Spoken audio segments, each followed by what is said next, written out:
Le deuxième point qui va impacter notre choix de notre partenaire, nous avons dit le premier, c'est la vision que nous voyons, c'est notre vision du mariage. Nous voyons le mariage comment? Le deuxième point, c'est notre relation avec Dieu. Notre relation avec Dieu va impacter notre choix du partenaire. Amen.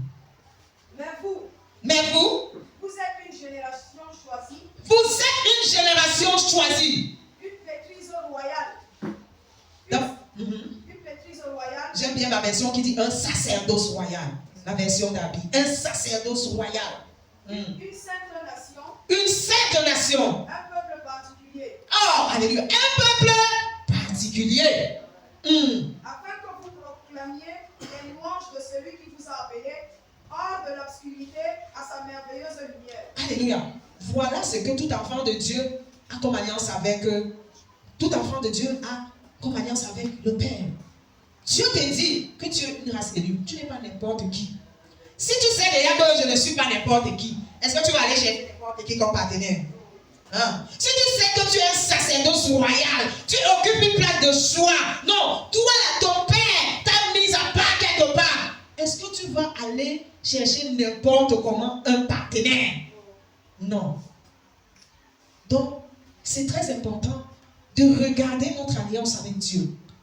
Notre alliance. Il y a même des gens, Dieu va leur dire explicitement, je veux que ta femme sorte de tel endroit. Je veux que ta femme fasse ceci. Prenons un exemple d'un serviteur de Dieu qui ne choisit pas son partenaire en relation avec son alliance. Et Dieu lui a dit, bon, toi tu seras un missionnaire, tu vas voyager.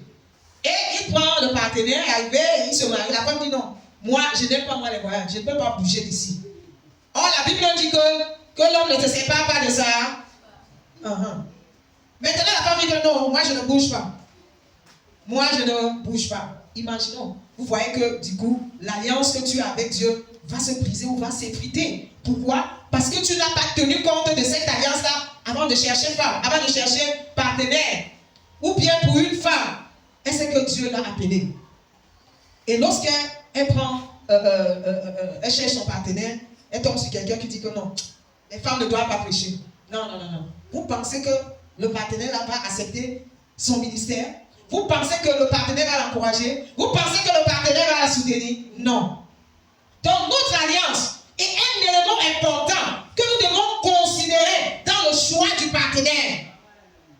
Parce que lorsque Dieu dispose ton partenaire, Dieu le ou la dispose en fonction de l'alliance que tu as avec lui.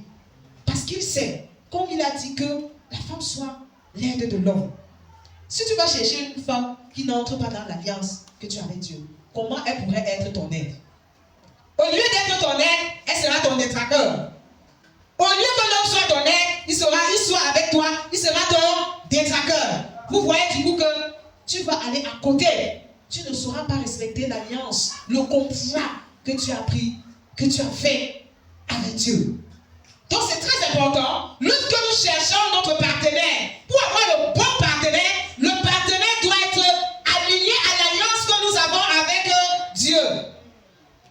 Notre partenaire doit être aligné avec ce que Dieu nous a dit.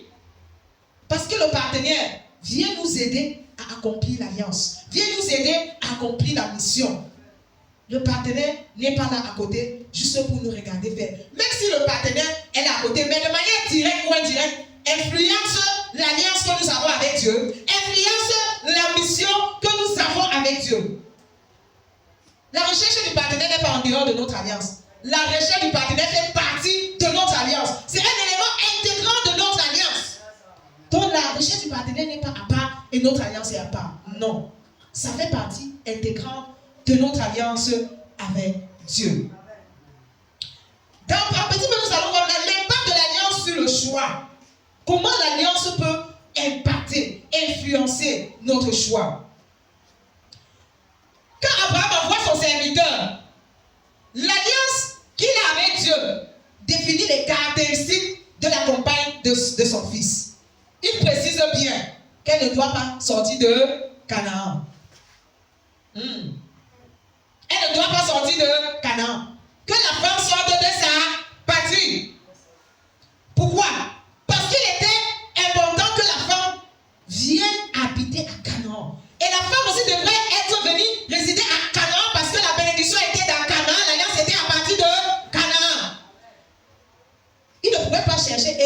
la femme accepte de venir à Canaan. Mais si cette femme refusait, ça ne pouvait pas être possible parce qu'il savait ce que Dieu lui avait dit.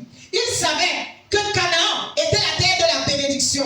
Canaan était le lieu de la multiplication. Canaan était le lieu où l'alliance devait s'accomplir. C'est pour ça qu'il a dit qu'il fallait que cette femme accepte de venir dans Canaan. Et son serviteur même a dit, et si elle refuse?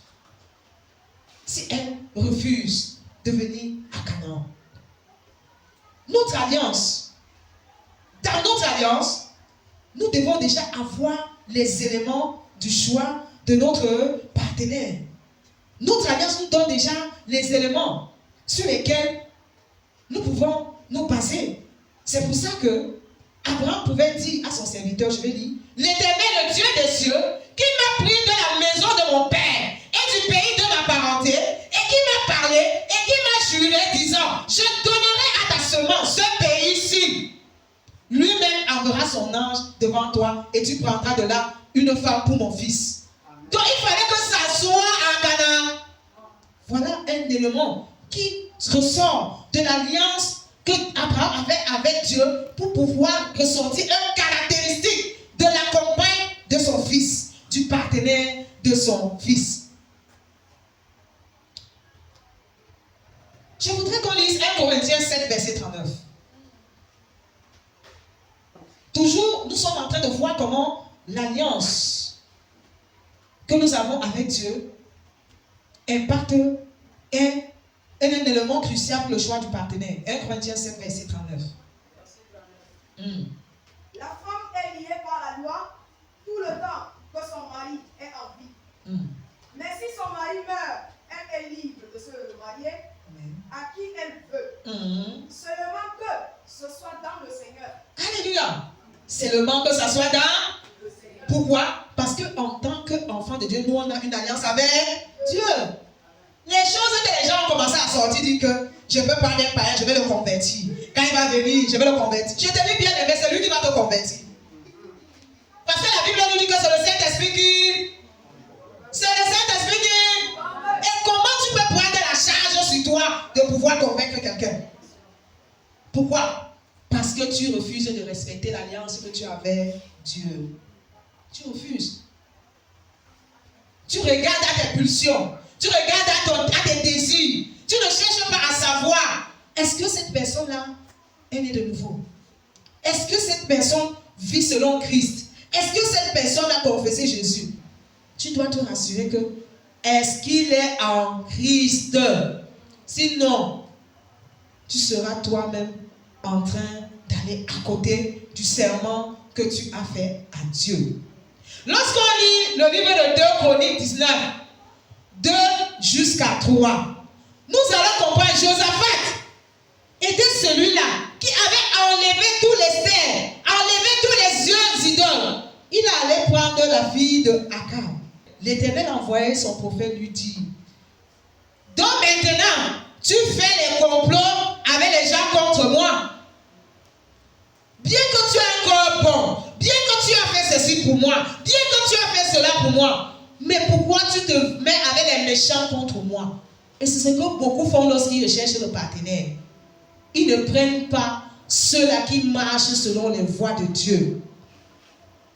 Bien qu'ils aiment Dieu, parce que le mariage passe avant Dieu, ils oublient la partie là.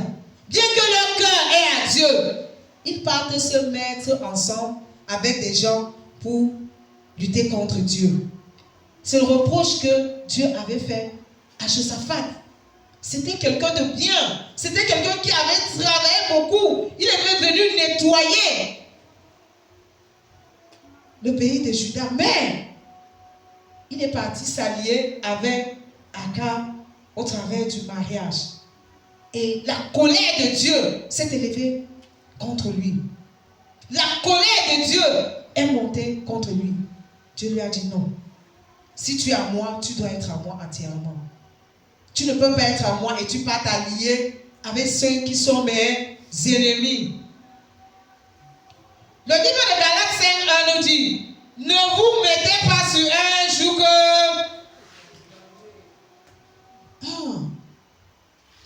quand tu vas chercher un partenaire qui ne vit pas selon la parole, est-ce que tu n'es pas en train de te mettre sur un joug nouveau? Hein? Je vous dis, tu te mets sur un autre joug. Pourquoi? Parce que lorsque vous allez vous marier, vous allez tout partager. Hein? Ces démons vont devenir tes démons. Vous allez tout partager. Vous allez tout partager. Ces démons vont devenir des démons. Parce que dans le mariage, on partage tout. Non? Donc, c'est très important de s'appesantir sur notre relation avec Dieu, sur l'alliance qu'on a avec Dieu, sur ce que Dieu nous a dit pour chercher le partenaire qu'il nous faut. Nous allons lire 2 Corinthiens 6, versets 14 à 18. Ne vous mettez pas sous un joug inégal avec les incroyants. Est-ce qu'on comprend ça? Ne vous mettez pas sous un joug inégal avec les incroyants. Comment tu peux aller chercher un partenaire incroyant? Car quelle association y a-t-il entre droiture et iniquité? Question. Quelle association? Qu'est-ce que vous allez me poser de quoi? Question. Est-ce que vous allez méditer de quoi? Forcément, il va te phagocyter. Et quelle communion a la lumière avec les ténèbres? Quelle communion tu peux avoir avec les ténèbres? Tu as quoi? Vous avez quoi de particulier? Je mets l'interrogation dedans. Le point d'intercession entre vous deux là, ça sera quoi? Ça sera quoi le point d'intercession entre vous deux? Il y aura quoi?